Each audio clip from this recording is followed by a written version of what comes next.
Silahkan Mas.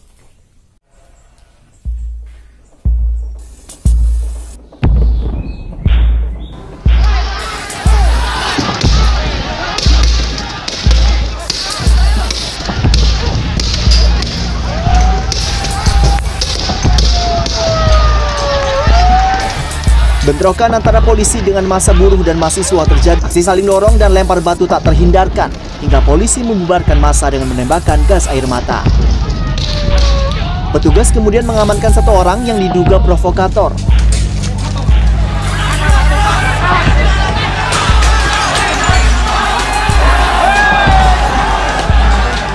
Di Tasikmalaya, massa meruntuhkan 2 gerbang pintu masuk ke area komplek gedung DPRD.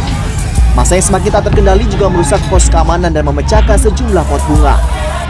Kericuan dipicu keinginan massa yang meminta anggota DPRD Kota Tasikmalaya menemui pengunjuk rasa diabaikan, hingga membuat massa memasuki area gedung secara paksa.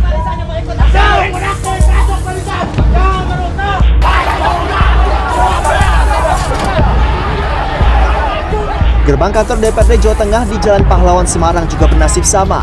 Gerbang dirobohkan oleh massa gabungan mahasiswa dan buruh yang memaksa masuk untuk menyampaikan aspirasinya. Seorang anggota kepolisian Polrestabes Semarang terluka hingga harus dilarikan ke rumah sakit karena tertimpa pagar yang ambruk didorong massa.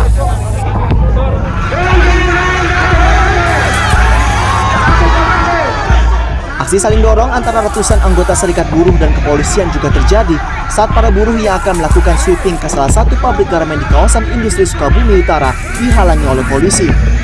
Tak puas dengan hasil sweeping, ratusan buruh kemudian turun ke jalan dan melakukan long march menuju perbatasan Sukabumi Bogor dan membubarkan diri.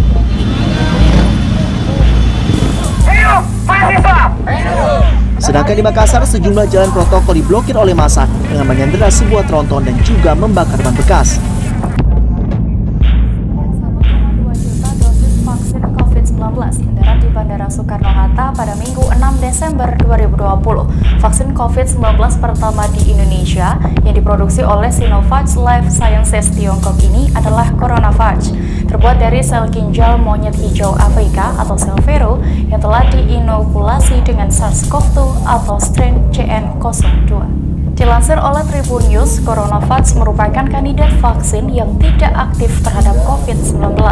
Dalam pembuatannya, sel ginjal monyet hijau Afrika atau sel Vero diinokulasi dengan SARS-CoV-2.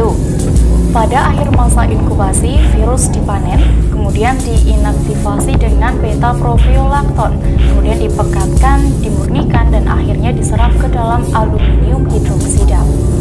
Aluminium hidroksida kompleks kemudian diencerkan dalam natrium klorida, salin buffer fosfat, dan larutan air sebelum disterilkan dan disaring siap untuk injeksi.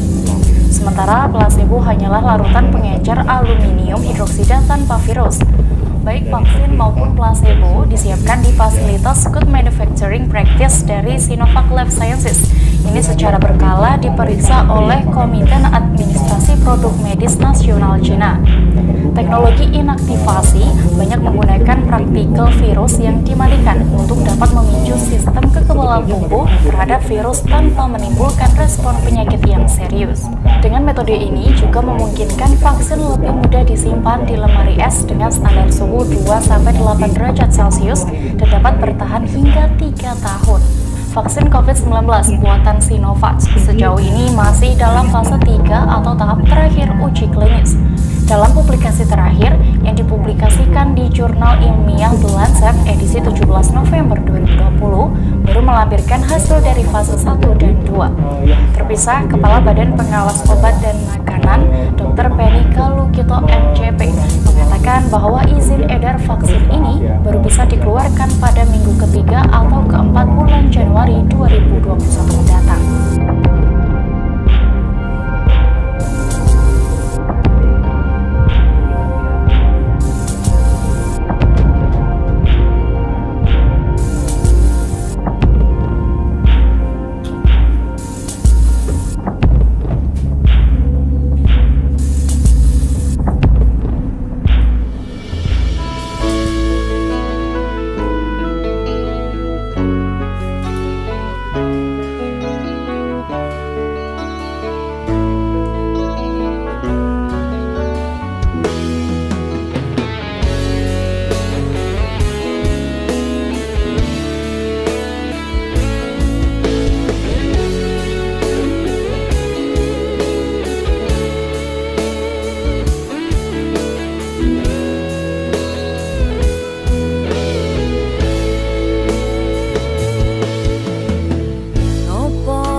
ini nih.